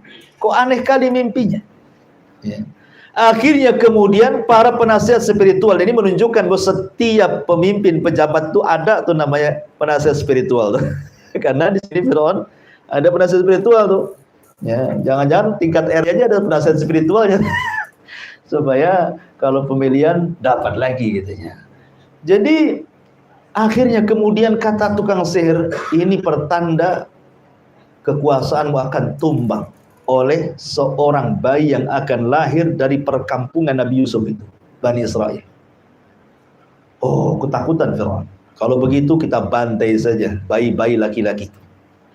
Akhirnya terjadi pembantaian setiap hari. Bahkan ada wanita hamil itu dilihat-lihat, ditunggu sampai melahirkan. Kalau lahir anak laki-laki bantai. Kalau lahir anak perempuan, biar gini dihidupkan. Nanti besok lagi ada anak laki-laki bantai. Anak perempuan, biarkan dia hidup. Yudzabbihuna abna'ahum wa yastahyuna nisa'ahum. Mereka membantai anak laki-laki dan membiarkan anak wanita. Dan begitu seterusnya setiap hari sampai berbulan-bulan, bertahun-tahun. Jadi akhirnya orang-orang yang berakal Mesir mengatakan, ya Firaun, kita tahu bahwa kemajuan Mesir itu di tangan Bani Israel. Walaupun mereka diperbudak oleh kaum Kibti, tetapi bagaimanapun kaum Kibti itu sangat berhajat kepada Bani Israel, karena mereka yang paham soal ekonomi Mesir. Mereka yang paham soal bangun jalan, bangun bangunan yang besar, yang megah, dan begitu seterusnya. Jadi Allah berikan sampai hari ini orang-orang Yahudi kan diberikan kecerdasan tuh, yang Allah tidak berikan kepada yang lainnya. Ya, tetapi kecerdasan Yahudi justru untuk menyesatkan orang. Tapi antum harus bedakan antara Bani Israel dengan Yahudi. Makanya jangan pernah negeri Israel dikatakan Israel. Kita katakan Yahudi, negeri Yahudi. Karena Israel itu diambil dari Bani Israel. Dan itu nama suci, nama Nabi Yakub. Ya. Makanya antum bedakan Bani Israel itu keturunan Yakub. Kalau Yahudi itu agama. Bani Israel ini ada yang baik, ada yang jahat. Nabi Yusuf Bani Israel baik, dan nabi-nabi dari Bani Israel banyak. Tapi kalau Yahudi itu agama yang menyesatkan. Makanya kita setiap sholat berlindung dari orang Yahudi. Ghairil maghdubi alaihim waladhdallin. Ya, maghdub siapa? Maghdub itu Yahudi, maksudnya maghdub itu. Dhalin itu artinya Nasrani. Kita berlindung dari mereka. Hari-hari kita ngomong seperti itu dalam setiap sholat kita kan. Ya, ihdinas siratal mustaqim siratal ladzina an'amta alaihim ghairil maghdubi alaihim waladhdallin. Ya. Lah, ketika kemudian orang-orang yang berakal mengatakan janganlah seperti itu. Nanti kalau habis turunan mereka, bapak-bapak mereka mati, siapa yang akan melanjutkan pembangunan Mesir ini? Ya. Biarkanlah, buat kebijakan lain. 1 tahun bantai, 1 tahun jangan. 1 tahun bantai, 1 tahun jangan. Kayak Pasar Daud gitu ya. Jadi akhirnya kemudian sepakat Fir'aun, tahun ini pembunuhan bayi. Pokoknya kalau dalam tahun ini ada lahir anak laki-laki, bantai. Tahun depannya walaupun lahir anak laki-laki jangan dibantai, biarkan dia hidup. Dibuat selang-seling seperti itu. Di hari atau di tahun ketidak ada pembantaian, lahir pula Nabi Allah Harun. Selamat dia. Ya kan, tidak dibantai. Karena apa? Lahir di tahun tidak ada pembantaian. Ya. Di tahun ada pembantaian, lahir pula Musa, adiknya. Maka ibunya takut. Karena ketika itu suaminya sudah meninggal. Sehingga bagaimana harus merawat satu anak laki-laki, tidak ada laki-laki, tidak ada suami yang bisa membelanya. Akhirnya ibunya Musa ketakutan, makanya Allah ilhamkan kepada Ummi Musa an alqi, untuk dilempar bayi itu, letakkan di kotak. Maka diletakkan di kotak. Dikasih tali, jadi waktunya nyusu ditarik, kasih susu, habis itu dibiarkan lagi. Allah takdirkan talinya putus. Akhirnya mengapunglah di sungai Nil. Kembali ke cerita istana Fir'aun. Fir'aun itu tidak punya anak laki-laki, semua anak perempuan. Satu anak perempuan yang kesayangan Fir'aun itu sakit-sakitan. Sudah berusaha ya ke dukun sana, dukun sini, tidak bisa mengobati, ya namanya dukun. Dukun itu kalau tidak istilahnya pesulap, kalau tidak pendusta, cabul katanya. Kan gitu ya. Pak dukunnya bilang itu oknum gitu. Ya, mungkin oknum begitu ya. Tapi yang jelas bahwa tidak ada yang bisa mengobati. Rupanya ada seorang peramal mengatakan anak ini akan sembuh kalau diusap oleh kotak yang pertama kali ngapung di sungai Nil. Ceritanya begitu. Ini kisah Israiliyat. Akhirnya setiap harilah istri Fir'aun Asya bintu Muzahim itu memandang-mandang sungai Nil. Ya, kapan ada kotak itu. Suatu hari nampak pula kotak itu. Yang di situ ada bayinya Musa. Maka istrinya Fir'aun Asya bintu Muzahim memerintahkan pengawalnya untuk mengambil kotak itu. Pas ketemu isinya bayi. Allah ilhamkan ke dada istrinya Fir'aun langsung cinta kepada bayi itu. Karena dia nggak punya anak lagi masalahnya. Ketika melihat bayi itu langsung senang. Apalagi cakep bayinya. Ketika Fir'aun datang, hampir dibunuhnya bayi itu. Karena takut jangan-jangan ini anaknya Bani Israel nih. Ya, nampak muka-mukanya Bani Israel katanya. Akhirnya kemudian kata istrinya Fir'aun, jangan. Saya sudah suka dengan dia. Mudah-mudahan dia menjadi qurratu ainin li walak katanya. Mudah-mudahan bayi ini akan menjadi penyejuk mataku dan matamu. Kata Fir'aun, matamu saja, mataku tidak katanya. Ya, kalau Fir'aun mengatakan dia, tentu Fir'aun akan beriman. Ya kan? Tapi ketika Fir'aun mengatakan, itu penyejuk matamu saja, tidak mataku. Nah, dari situlah maka Musa itulah yang dimaksud yang kelak akan menumbangkan kekuasaannya. Ya. Akhirnya dibesarkanlah Musa di istana Fir'aun. Ketika dia sudah menginjak dewasa, ya, sudah hidup di istana Fir'aun, diberikan pendidikan macam-macam di situ kan. Jalan-jalanlah Musa ini ke ganggang kota Mesir.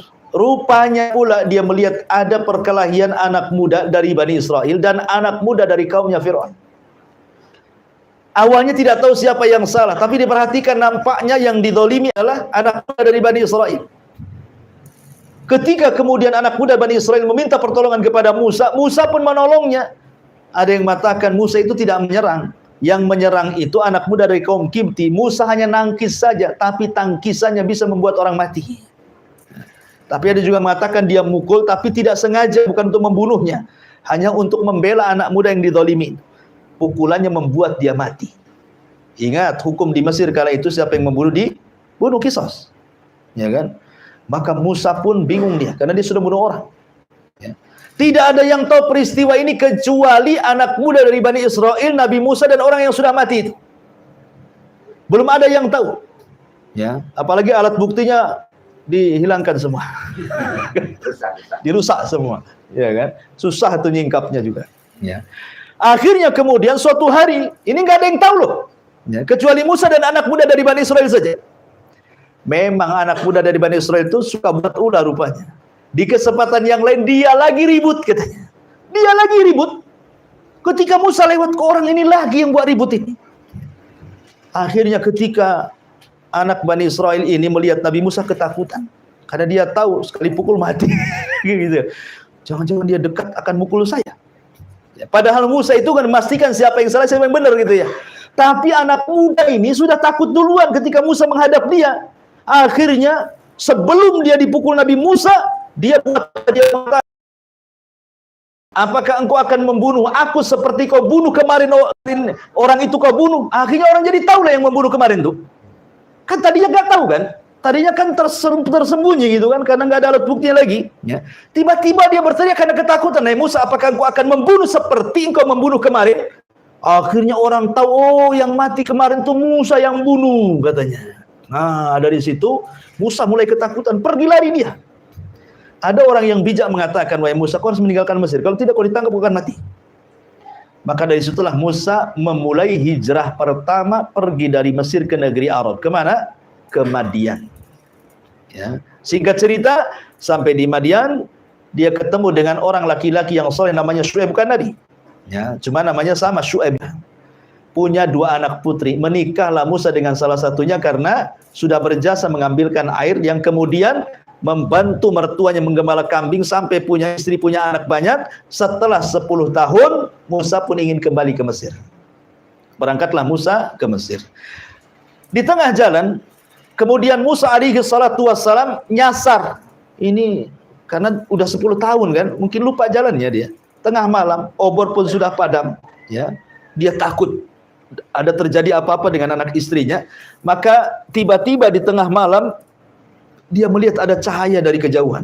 Dia mengatakan sama istrinya, kamu tinggal di sini, saya akan ke sana. Boleh jadi saya akan mengambil satu api yang bisa kita melanjutkan perjalanan, atau mungkin di sana ada orang yang bisa menunjukkan jalan ke Mesir. Akhirnya kemudian Nabi Musa pun meninggalkan keluarganya dan menghampiri api yang dilihat dari jarak jauh itu. Semakin dekat semakin besar, semakin dekat semakin besar. Rupanya setelah dekat bukan api tapi cahaya. Ya. Disangkanya api, setelah dekat cahaya. Rupanya cahaya itu seperti api berada di pohon zaitun. Dari sini menjadi khilaf para ulama. Ketika Allah Subhanahu wa taala berfirman dalam surah An-Nazi'at itu, ya, wa nadahu rabbuhu bil wadil muqaddasi tuwa. Ya. Kan di sini kan muqaddasi tuwa, lembah yang disucikan di bukit Tua. Maksudnya Tua di sini apa? Ada yang mengatakan Bukit Saina. Maknanya, sebenarnya Musa sudah sampai Mesir. Karena Bukit Saina kan di Mesir. Ya. Artinya sudah dekat dengan Mesir. Ada juga yang mengatakan Bukit Tua di sini bukan Mesir. Maksudnya adalah Bukit Zaitun yang ada di Palestina. Karena bahasanya muqaddas, diberkahi. Ya. Negeri yang diberkahi maksudnya Palestina. Ya, jadi ada yang mengatakan Musa masih di Palestina sebenarnya. Tapi ada penafsiran mengatakan sudah sampai Mesir, karena ada yang mentafsirkan Bukit Tua itu artinya Bukit Saina. Ya, disitulah Musa pertama kali dinobatkan jadi nabi. Ketika dia sampai di api itu, cahaya itu, tiba-tiba ada suara. Suara itu aneh. Terdengar dari atas, dari bawah, dari samping kiri, dari samping kanan, dari depan, dari belakang. Bingung Musa ini. Dan mengatakan, innani ana rabbuk akhla na'alaika. Ya. Sesungguhnya saya Rabbu, wahai Musa. Lepaskan sandalmu. Ini negeri yang diberkahi. Ahli tafsir mengatakan, kenapa Musa disuruh melepas sandal? Karena sandal itu terbuat dari kulit keledai yang disamak, yang najis. Sementara negeri yang suci jangan diinjak dengan najis. Sama lah, antum masuk masjid pun sama kan? Nggak boleh antum bawa najis. Bahkan Nabi SAW pernah sholat bersama para sahabat, tiba-tiba sandalnya dibuka, sahabat-sahabat pula ikut buka sandal. Habis sholat Rasul mengatakan, kenapa kalian ikut-ikut lepas sandal? Kata sahabat, kami melihat anda lepas sandal. Ya kami juga lepas katanya. Boleh jadi ada turun wahyu kepadamu, kata Rasul. Bukan, tadi waktu sholat Jibril datang memberitahu sandalku ada najisnya, makanya aku lepas. Apa di sandal-sandal ada najis katanya. Artinya bahwa masuk masjid saja, karena masjid disucikan, tidak boleh kita bawa najis gitu ya. Maka begitu juga Musa untuk dilepas. Kemudian Allah Subhanahu wa taala berdialog dengan Musa. Disinilah disematkan kalimat kalimu rahman. Musa itu nabi yang diajak berdialog dengan Allah tanpa perantara.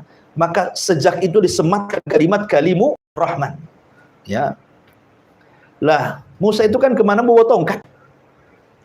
Jadi Allah Subhanahu wa taala kemudian dibalik cahaya itu mengatakan, wa ma biyaminika ya Musa, itu di tangan kananmu apa itu? Kata Musa, ini asaya, ini tongkatku ya Rabb. Ya, atawakkau fi, aku suka menggunakan sandaran, atau ahusyu ala ghanami, terkadang aku untuk menggiring kambing, atau ma'aribu ukhra, atau yang lainnya. Ya. Kata Allah Subhanahu wa taala, kalau begitu lemparkan tongkatmu sekarang. Nih, sekarang Nabi Musa dikagetkan dengan suara Allah Subhanahu wa taala, maka Allah ingin menampakkan kekuasaannya supaya Musa makin yakin bahwa di hadapannya adalah Tuhannya. Ya, makanya Allah mengatakan, lempar tongkatmu yang ada di tangan wahai Musa. Dilemparlah tongkat itu, tiba-tiba jadi ular besar. Musa kaget. Ya, langsung dia loncat ke belakang. Tapi Allah mengatakan, la takhaf. Jangan takut.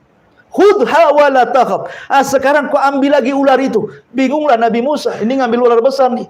Ya, pegang buntut, matuk kepala. Pegang kepala, makin matuk kan itu. Mana pula ini ngambil kan? Tetapi Allah mengatakan, khudha wa la takhaf, sanu'iduha siratahal ula, katanya. Ambil. Dan nanti kejadian seperti ini akan terulang lagi nanti. Ya. Akhirnya diambil ekornya, tiba-tiba jadi tongkat lagi. Yang lebih mengherankan Nabi Musa, karena kan Nabi Musa sedang mencari perapian untuk jalan di tengah malam kan. Kata Allah Subhanahu wa taala, masukkan nih ya tanganmu ke tengah-tengah bajumu, masukkan ke sini. Nah, kemudian keluarkan. Maka Musa dimasukkan bajunya, kemudian dikeluarkan, tiba-tiba bercahaya. Ya, apa ini? Nanti, ya. Tiba-tiba bercahaya. Musa makin heran lagi kan? Berarti yakin bahwa yang di hadapannya berdialog adalah Allah Subhanahu wa taala. Maka setelah Allah berikan dua mukjizat besar berupa tongkat menjadi ular dan tangan bercahaya, maka Allah katakan kepada Musa, "Idhhab ila Fir'aun innahu tagha." Nanti kalau kau sampai di Mesir, pergi kau ke si Fir'aun. Dia raja yang zalim. Dakwai mereka, dakwai dia, ajak dia kepada tauhid. Ya. Akhirnya kemudian Musa pun sudah resmi jadi nabi nih. Maka berangkatlah bersama keluarganya ke Mesir. Masalahnya Musa ini ngomongnya pelat, ya, dia tidak fasih. Ya, bahasa Arab kan beda dengan bahasa kita. Kalau bahasa kita orang cadel pun masih biasa saja lah kan. Pandai banyak pejabat cadel itu ya, masih bisa dipahami.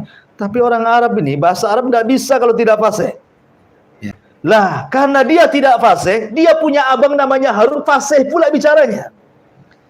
Maka dia mengatakan, afsahu minni lisanan. Saya punya abang ya Rabb, dia lebih fasih lisannya dibandingkan diriku. Jadikan dia wazirku.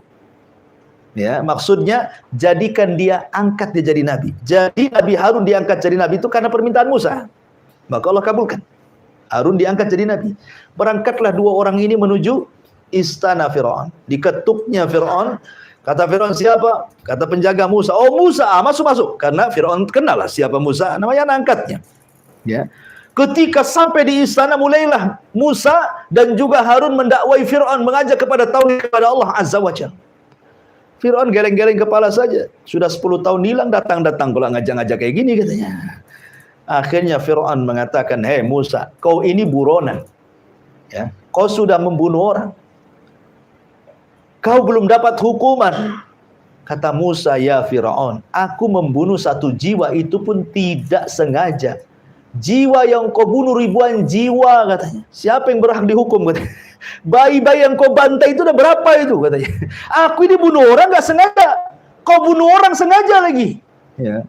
Akhirnya bantah-bantahan di situ. Terakhir Fir'aun mengatakan, "Hei Musa, kalau kau nabi, nabi itu bawa mukjizat. Sebutkan mukjizat. Seperti apa mukjizatmu?" Disinilah Allah Subhanahu wa taala mengatakan, "Sanu'iduha siratahal ula." Ketika Musa berada di Bukit Tua itu, kisah ini akan terulang. Inilah pengulangan kedua kalinya. Maka Allah mengatakan, "Lemparkan tongkatmu di hadapan Fir'aun." Keluarlah tongkat itu, dilempar jadi ular. Subhanallah, Fir'aun ketakutan. Bagaimana mungkin seorang yang mengatakan ana rabbukumul a'la, saya Tuhan yang paling tinggi, takut sama ular? Mana logikanya? Kan dia Tuhan kan itu ya. Harusnya dia yang menciptakan ular. Dia takut sama ular. Masa Tuhan takut sama ular? Berarti dia bukan Tuhan. Lebih takut lagi ketika Musa memasukkan tangannya tiba-tiba bercahaya. Akhirnya Fir'aun mengatakan, "Oh Musa 10 tahun belajar sihir rupanya," katanya. Dia bilang, Nabi Musa sihir, penyihir. Ya kan? Jangan-jangan Musa ini penyihir. Akhirnya Fir'aun karena tidak bisa membantah, ya, dia sudah tahu Musa di atas kebenaran. Tetapi yang namanya pemimpin kadang-kadang kibarnya itu sombongnya luar biasa. Dia mengatakan gini saja, Musa, bagaimana kalau kau tanding dengan tukang-tukang sihirku, tapi nanti di saat perayaan kerajaan, mungkin kalau sekarang pas Agustusan kan itu lagi rame-ramenya tuh, ya. Nanti setiap tahun kami di Mesir membuat perayaan, semua manusia akan datang. Disitulah kau duel dengan tukang sihir kami. Akhirnya Fir'aun pun selama menunggu perayaan itu, maka saya membah di semua daerah-daerah se-Mesir, siapa tukang sihir yang mau mendaftar, datanglah. Akan terjadi pertunjukan melawan Musa. Maka dari daerah-daerah datang tuh tukang-tukang sihir itu. Ya, datang dukun-dukun dari mana-mana. Mereka hendak demonstrasi kan itu. Sampai Imam Ibnu Katsir mengatakan jumlahnya 70.000 orang yang daftar itu. 70.000 orang. Kalau Indonesia, Asosiasi Dukun Indonesia berapa jumlahnya? 1.000. Ya, itu yang terdaftar tuh. Yang tidak terdaftar belum tahu berapa kan, karena tiap daerah kan ada dukunnya masalahnya. Ya, ini 70.000, lebih banyak lagi. Ya. Akhirnya Musa alaihi salatu wassalam mengiyahkan tantangan itu, tetapi Musa syaratnya satu. Dia tahu kelemahan tukang sihir malam hari. Dia minta di waktu duha. Makanya dalam Islam sendiri, kita sudah berlindung di malam hari, karena kekuatan setan itu menguat di malam hari. Akhirnya tertiga di waktu duha, sudah kumpul manusia banyak, karena itu hari perayaan kerajaan masalahnya. Kan dari mana-mana datang. Penontonnya banyak. Ya. Jadi kalau pakai karcis itu banyak untungnya tuh. Akhirnya kemudian duellah di situ Musa dengan tukang sihir Fir'aun. Endingnya kalahlah tukang sihir Fir'aun. Karena mereka menggunakan sihrut takhil, sihir hayalan. Ada yang mengatakan dalam kisah Israiliyat itu, jadi tambang-tambang yang dipotong-potong itu, mereka kemudian ditaburi dengan zat merkuri supaya nampak bergerak-gerak. Ya. Kemudian dimantra-mantrai supaya dihayalkan itu ular. Jadi tambangnya nampak bergerak-gerak kan, dihayalkan kan. Ini sihir tahlil namanya. Bahasa kerennya hipnotis, ya. Jadi Musa ketakutan lah, wajar manusiawi dia ketakutan kan. Kok ular sebanyak itu kan, 70.000 tukang sihir melempar, kan takut lah, wajar takut dia. Tetapi Allah mengatakan la khattakhaf, jangan takut wahai Musa. Lemparkan tongkat. Tiba-tiba ketika Musa melempar tongkatnya, kata ahli tafsir, jadi ular besar. Ular ini aneh, kadang mengecil, kadang membesar. Gesit ke sana kemari, memakan semua ular-ular tukang-tukang sihir itu. Ini tukang sihir komat kamit nih. Ya. Berusaha untuk memantra-mantrai. Disangkanya Musa itu menggunakan sihir seperti yang mereka gunakan, sihir takhil. Ya, disangkanya mereka kalau berkomat-komat itu yang dilihat tongkat bukan ular. Tapi tidak bisa juga. Mereka sudah mengambil mambang tanah, mambang air, mambang segala sembahyang. Tetap saja kok jadi ular ini, tak ada tongkat-tongkat gitu ya. Ini kekuatan yang luar biasa. Ini bukan sihir, ini maha dahsyat ini. Dari situlah akhirnya 70.000 tukang sihir sujud, taubat, beriman kepada Allah Azza wa Jalla. Fir'aun emosi lah. Kan Fir'aun sudah menyediakan, sebelum tukang dukun datang kan tukang dukun sudah mengatakan, apakah kami dapat upah wahai Fir'aun? Ala na'ajrun, apakah kami dapat upah kalau kami mengalahkan Musa? Kata Fir'aun, siap, kami sediakan upah, bahkan engkau akan menjadi orang terdekat bagi kami, kata Fir'aun. Jadi Fir'aun itu sudah menyediakan segalanya. Tahu-tahu mereka membela. Apa enggak emosi si Fir'aun ini? Makanya Fir'aun mengatakan, amantum qabla an adana lakum. Berani-beraninya kalian beriman sebelum aku izinkan, katanya. Iman saja harus izin sama Fir'aun. Ya, jangan semata-mata. Akhirnya mereka pun semua tidak ada yang murtad. Mereka diikat kemudian dibunuh dukun-dukun ini. Kemudian Abdullah bin Abbas radhiyallahu anhu mengatakan, lihat dukun-dukun itu. Di pagi hari mereka dukun yang jahat, di sore hari mereka para syuhada yang baik, katanya. Mereka masuk surga. Dibantai oleh Fir'aun. Lah sejak peristiwa ini Fir'aun sudah tidak berani mengganggu Nabi Musa. Ada yang mengatakan Musa akhirnya tinggal di kampung Bani Israel selama 40 tahun. Ada yang mengatakan 20 tahun. Wallahu a'lam. Yang jelas bahwa sudah Fir'aun tidak ganggu lagi. Jadi Musa ini fokus berdakwah kepada Bani Israel selama 40 tahun itu. Lah selama 40 tahun inilah Allah Subhanahu wa taala berikan mukjizat, berbagai macam mukjizat, tapi tidak beriman juga tuh orang-orang Mesir itu. Ya. Pertama dikirim tufan, angin yang menghabiskan tanaman. Akhirnya karena mukjizat ini tidak mungkin diangkat kecuali dengan doanya seorang nabi. Datang angin topan, semua binatang-binatang, tumbuh-tumbuhan mati semuanya. Mereka datang kepada Nabi Musa, ya Musa, berdoalah kepada Allah supaya topan dihentikan. Berhentilah topan. Akhirnya sekian tahun berikutnya tidak juga beriman. Dikirimlah kodok di mana-mana. Ya, kalau kodok itu yang dewasa, kalau yang kecil namanya cebong. Ya. Jadi kodok di mana-mana. Ya. Makan dengan kodok. Bayangkan ya, di piring ada kodok gitu ya. Lagi masak tengok di kuali ada kodok, semua kodok. Di mana-mana kodok. Ya. Gak nyaman hidup sama kodok itu. Antum loh ndak melihara kodok, tenggenang di samping rumah, tiba-tiba kakok, itu aja udah gerah itu. Gimana caranya? Apalagi kodok di mana-mana gitu ya. Kodok 2 ekor di samping rumah itu sudah ganggu gitu tidur kita. Ini kodok sak rumah, di mana-mana ada kodok. Mereka datang dan Musa, tolonglah kodok-kodok ini dihilangkan. Berdoa lagi, hilanglah kodok-kodok itu. Sekian tahun lagi tetap kufur juga. Akhirnya dikirim kepada mereka kutub. Ya, mungkin bahasa kitanya tumbila, antum tahu tumbila? Kalau di Jawa Barat itu, kalau di kasur-kasur Tempo dulu, itu di ujung-ujung kasur itu namanya tumbila. Tinding itu apa tuh? Kalau antum tidur nanti makan darah antum tuh. Ya. Tapi tidak tahu sekarang kok bisa punah pula, kemana perginya tumbila tuh? Tak ada pula itu, kisah-kisah orang dulu saja. Saya masih ngalami itu, masih ada tumbila kan? Masih ada ya? Di pesantren-pesantren biasanya. Di kampung masih ada ya. Dikirim tumbila coba di mana-mana tuh. Disiksa orang makan darah tuh. Ya. Jadi luar biasa. Akhirnya mereka datang ke Nabi Musa, berdoalah, hilangkanlah tumbila ini katanya. Akhirnya hilang tumbila, sekian tahun kufur lagi. didatangkan kemudian Jarad. Jarad itu apa? Belalang. Di mana-mana ada belalang. Itu kan belalang kan hama sawah tuh. Ya. Akhirnya berdoa lagi minta kepada Musa diangkat belalang. Akhirnya kufur lagi. Kemudian dikirimlah darah. Ada yang mengatakan darah itu keluar dari badannya. Ada yang mengatakan air itu semua jadi darah. Sumur jadi darah, sungai jadi darah, lautan jadi darah. Pokoknya akhirnya Musa berdoa lagi, diangkat lagi, dan begitu seterusnya. Ya, sampai Musa melihat geleng-geleng kepala, tidak bisa. Orang Mesir nggak bisa beriman. Musa harus membawa Bani Israel ke negeri yang jauh lebih baik lagi supaya mereka bisa beriman. Kemana? Ke Palestina. Dari situlah Musa hendak hijrah. Kedengaran Fir'aun, oh tidak. Kalian, Musa membawa Bani Israel supaya Mesir bangkrut dengan tidak adanya orang-orang Bani Israel, tidak bisa. Siapa yang ikut Musa, kubunuh. Maka akhirnya Musa pada waktu yang ditentukan membawa Bani Israel sebanyak-banyaknya untuk mengarah ke Palestina. Fir'aun ketahuan, maka Fir'aun menyiapkan pasukan besar, kemudian menyusul Musa dan Bani Israel. Disinilah terjadi peristiwa mukjizat tongkat yang ketiga. Karena di hadapannya lautan, di belakang pula tentara Fir'aun.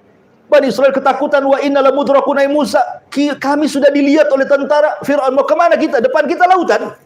Musa dengan yakinnya mengatakan, innama iya rabbi sayahdin, tenang, kebersamaan Allah, Allah pasti ngasih petunjuk. Jibril turun, kemudian meminta kepada Musa untuk memukulkan tongkat di lautan, tiba-tiba menjadi 12 jalan. Kenapa 12 jalan? Karena 12 kabilah Bani Israel itu.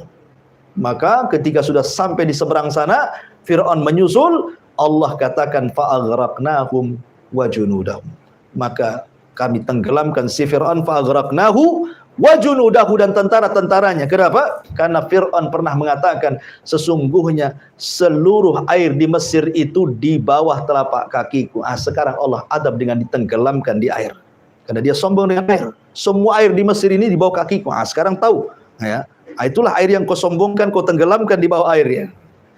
Begitulah Allah Subhanahu wa taala mengkisahkan tentang kisah Fir'aun. Wallahu alam, inilah 3 kisah yang tersebut dalam surah Al-Fajr. Taib, sebelum saya tutup ada pertanyaan di sini. Bismillah, afwan Ustaz, izin bertanya di luar tema, bagaimana hukum berdoa masalah pakai bahasa Indonesia saat sujud ketika salat? Iya. Saya Muhsin Al-Abbad pernah ditanya, boleh enggak seseorang ketika sujud menggunakan bahasa selain Arab? Bagilah yuhsin al-arabiyah, bagi orang yang tidak baik bahasa Arabnya, bahkan tidak bisa berbahasa Arab, maka tidak mengapa dia berdoa dengan bahasa yang ia paham. Kemudian beliau ditanya lagi, apakah boleh diucapkan ataukah dalam hati? Maka beliau mengatakan boleh diucapkan. Wallahu a'lam. Boleh diucapkan. Ya, dan Allah Maha tahu akan bahasa yang kita ucapkan di situ. Wallahu a'lam bishawab. Subhanaka bihamdika asyhadu an la ilaha illa anta astaghfiruka wa atubu ilaik. Allahu taala alam. Assalamualaikum warahmatullahi wabarakatuh.